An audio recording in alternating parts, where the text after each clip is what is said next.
Thế là mình cũng tạo điều kiện được rửa hết chậu cá. Wow, rồi lần chết thì nào cho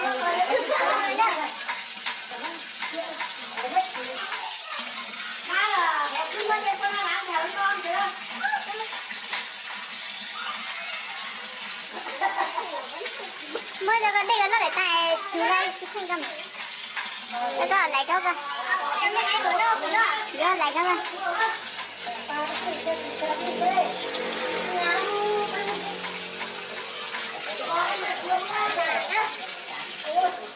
Mới giờ nó để tại mới chứ không cầm chú lắp cái này.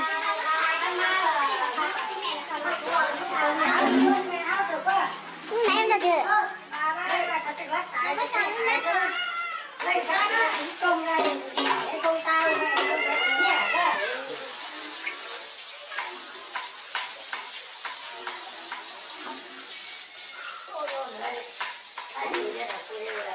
Làm món gì đấy hả anh? Cỏi. Cỏi á? Cỏi cá. Cá sống.